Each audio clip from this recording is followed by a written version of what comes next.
نحمده ونستعينه ونستغفره ونؤمن به ونتوكل عليه ونعوذ بالله من شرور أنفسنا ومن سيئات أعمالنا من يهد الله فلا مضل له ومن يضلله فلا هادي له ونشهد أن لا إله إلا الله وحده لا شريك له وأشهد أن محمدًا عبده ورسوله الذي أرسله بالحق بشيرا ونذيرا وداعيا إلى الله بإذنه وسراجا منيرا فقد قال الله تعالى في كلامه المجيد وفرقانه العميد أعوذ بالله من الشيطان الرجيم بسم الله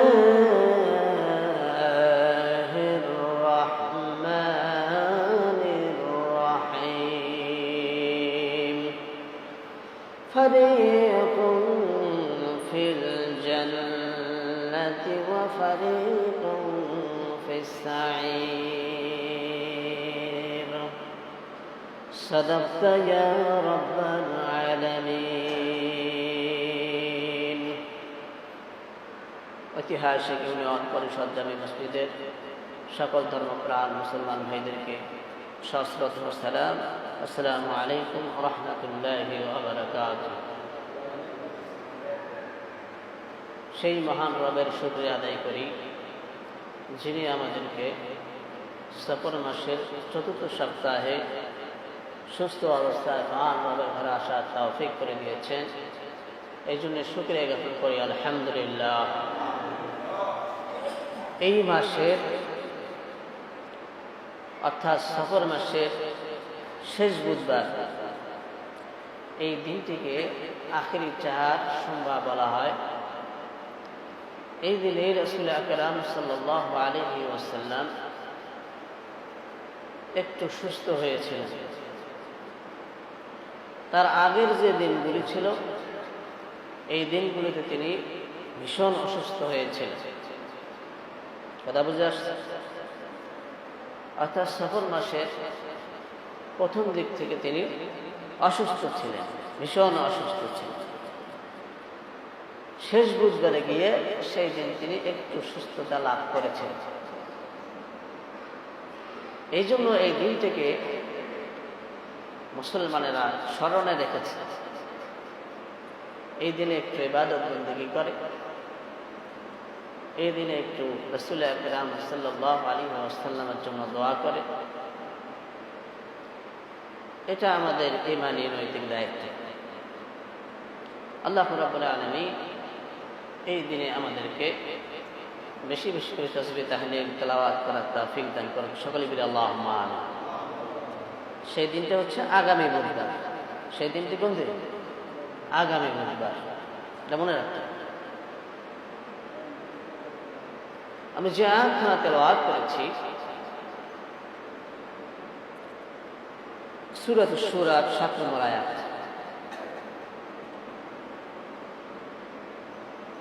সূরা আশ-শূরার এই ৭ নম্বর আয়াতের ভিতরে আল্লাহ তাআলা জাহান্নামীদের সম্পর্কে বলেছেন আর জান্নাতীদের সম্পর্কে বলেছেন। যেহেতু প্রকৃত ঈমান সম্পর্কে, প্রকৃত ঈমানদার সম্পর্কে গত সপ্তাহে আলোচনা করা হয়েছে, এর পরিপ্রেক্ষিতে যে সমস্ত কথাবার্তা এসেছিল এগুলির উপরে, বর্তমান সময়ের উপরে, বর্তমান মানুষের কৃষ্টি কালচারের উপরে, বর্তমান মানুষের অবস্থার উপরে আলোচনা করা হয়েছে। কোরআন নাজিল হয়েছে ১ থেকে ১,৫০০ বছর, ঠিক কিনা? সেই সময় যে কথাগুলি নাজিল হয়েছে এগুলো সব কাফেরদের বিরুদ্ধে নাজিল হয়েছে। এখন কি কাফের আছে? এখন কাফের আছে? সেই কাফেরের বংশধর থাকতে পারে, কিন্তু ওই কাঠটা কাফের তো এখন আর নয়, ঠিক না? বিজয় হাজার ভাষণে সব পরিপক্কতা লাভ করেছে, ঠিক কিনা? ওই সময় যে আয়াত নাজিল হয়েছে মানুষের অবস্থার উপরে নাজিল হয়েছে, মানুষের চরিত্রের উপরে নাজিল হয়েছে।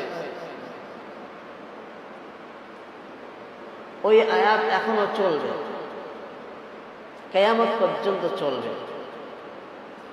যারা ওই সিফাতের উপরে থাকবে, যারা ওই গুণের মধ্যে পড়বে, যারা ওই কৃষ্টি কালচারের মধ্যে পড়বে, তাদের জন্য ওই আয়াতের বক্তব্য তাদের চলবে। যারা ভালো তাদের জন্য ভালো, ঠিক কিনা? এই জন্য কাল কিয়ামতের ময়দানে আল্লাহ রাব্বুল আলামিন দুইটি দল নিযুক্ত করবেন। একটি দল হচ্ছে জাহান্নামের জন্য, আরেকটি দল হচ্ছে জান্নাতের জন্য। দুইটি দল হবে কাল কিয়ামতের ময়দানে। কয়টা? দুইটি দল। এক দল জাহান্নামে যাবে আর এক দল জান্নাতে যাবে। আল্লাহ রাব্বুল আলামিন আমাদেরকে জান্নাতি দলের মধ্যে শামিল করে সকলে বলে আল্লাহুম্মা আমিন। এই জন্য কি করতে হবে? হেদায়েতের উপরে জীবনকে পরিচালিত করতে হবে। হেদায়েত এমনি এমনি কখনো আসে না। আবু জেহেলের উপরে হেদায়েত আসেনি। কেন আসেনি? সে হেদায়েত চায়নি, ঠিক কিনা? আবু জেহেল হেদায়েত চায়নি। আবু জেহেল বিদ্রোহী হয়েছে, আর ওমর হেদায়েত চেয়েছে। হেদায়েতকে দেখার জন্য সে অগ্রসর হয়েছে। ওমর হেদায়েত দেখার জন্য অগ্রসর হয়েছে। আমি তো দেখি এই কোরআনটা কি, কোরআনে কি বলা হয়েছে, কোরআনে আল্লাহ তাআলা কি বলেছে, এটা আমার তো দেখার দরকার আছে। এই যখনও দেখতে গেছে তখন হেদায়েত হয়ে গেছে, ঠিক কিনা? আর আবু জেহেল কি করে নাই? দেখে নাই। ইসলামের দাওয়াত দেওয়া হয়েছে, কালেমার কথা বলা হয়েছে, কিন্তু সে সেটাকে দেখে নাই, গ্রহণ করে নাই, অগ্রসর হয়নি। এই জন্য আল্লাহ তাআলা তাকে হেদায়েত দেন। আজকে এই পৃথিবীতে যাদের হেদায়েত নাই কপালে, তাদেরকে কেউ হেদায়েত করতে পারবে না। পারবে না? কোরআনের আয়াত দ্বারা, হাদিস দ্বারা। সবচেয়ে উত্তম দৃষ্টান্ত হচ্ছে কোরআনের আয়াত আর হাদিস। এর চেয়ে উত্তম দৃষ্টান্ত আর নাই পৃথিবীতে, ঠিক কিনা? হেদায়েত দেবে শুধুমাত্র আল্লাহ রাব্বুল আলামিন। তবে হেদায়েত আমাদেরকে চাইতে হবে আল্লাহ তাআলার কাছে। রব্বানা হাব লানা মিন আজওয়াজিনা ওয়া যুররিয়্যাতিনা কুররাতা আ'ইউন ওয়াজ'আলনা লিল মুত্তাকিনা ইমামা। রব্বানা তাকাব্বাল মিন্না ইন্নাকা আনতাস সামিউল আলিম ওয়া তুব আলাইনা ইন্নাকা আনতাত তাওয়াবুর রহিম। এই যে দোয়াগুলি, এগুলি আমাদেরকে বেশি বেশি করে আল্লাহ তাআলার কাছে পড়তে হবে, বলতে হবে, শোনাইতে হবে। তো হেদায়েতের দোয়া চাইলাম, দোয়া করলাম না, হেদায়েত আল্লাহ তাআলা দান করবেন? আমি যদি কোরআন বিশ্বাস না করি, হাদিস বিশ্বাস না করি, তাহলে আল্লাহকে কোরআন হাদিসের পৃথিবীতে পাঠিয়ে দিয়েছে, যেখানে কোরআন হাদিস রয়েছে সেখানে তো আছেই, কিন্তু আমি তো সেখান থেকে কোনো হেদায়েত পাবো না। সেটা যদি আমি না দেখি, না পড়ি, না রিসার্চ করি, তাহলে কি আমি সেখান থেকে কোনো হেদায়েত পাবো? কোনো হেদায়েত পাবো। তদ্রূপ আজ মুসলমানেরা যদি হেদায়েতের উপরে পরিচালিত হওয়ার জন্য আল্লাহ তাআলাকে চেষ্টা না করে, তাহলে আল্লাহ তাআলার কোনো কি নাই, কোনো ক্ষতি নাই। কেন ক্ষতি নেই জানেন? মানুষের চাইতে অসংখ্য ফেরেশতা আল্লাহ তাআলা তৈরি করেছে। তারা সিজদারত অবস্থায় আছে, তারা তাসবিহরত অবস্থায় আছে। তাসবিহ করার জন্য আল্লাহর কোনো কি নাই, অভাব নাই। তাসবিহ করার ব্যাপারে আল্লাহর কোনো কি নাই, অভাব নাই। তারা তাসবিহরত অবস্থায় আছে, গাছ তাসবিহ করতেছে, লা ইলাহা ইল্লাল্লাহ, লা ইলাহা ইল্লাল্লাহ। মানুষ আমরা কয়বার, আমাদের সাথে বেশ কোটি কোটি গুণ বেশি করতেছে আল্লাহর জিকির। সুতরাং যে কোনো নেক আমল করবো আমরা আল্লাহ রাব্বুল আলামিনের সন্তুষ্টি অর্জনের জন্য করব। আল্লাহ রাব্বুল আলামিনের সন্তুষ্টির জন্য আমাদেরকে নেক আমলগুলি করতে হবে। একজন তাবিঈর ঘটনা শোনাবো এখন। আবু তুরাব রাহিমাহুল্লাহ আলাইহি মাথার চুল কাটার জন্য নাপিতের কাছে গেলেন। নাপিতকে গিয়ে বললেন, নাপিত, আমার মাথার চুলগুলি তুমি আল্লাহর সন্তুষ্টির জন্য মণ্ডন করে দাও। মাথার চুলগুলি আল্লাহর সন্তুষ্টির জন্য তুমি কেটে দাও। নাপিত বললেন, হুজুর একটু বসেন, আমি আপনার মাথার চুলগুলি আল্লাহর সন্তুষ্টি অর্জনের জন্য কেটে দেব। নাপিত যখন তার মাথার চুলগুলি কাটা শুরু করল, এ সময় শহরের প্রশাসক তার খাদেমকে সাথে করে নিয়ে কোনো একটি জায়গায় যাওয়ার জন্য রওনা হয়ে গেল। নাপিতের দোকানের পাশ দিয়ে যাচ্ছিল, হঠাৎ করে নাপিতের দোকানে চোখ পড়ে গেল। আবু তুরাব রাহিমাহুল্লাহ আলাইহি মাথার চুল সেখানে কাটাচ্ছে।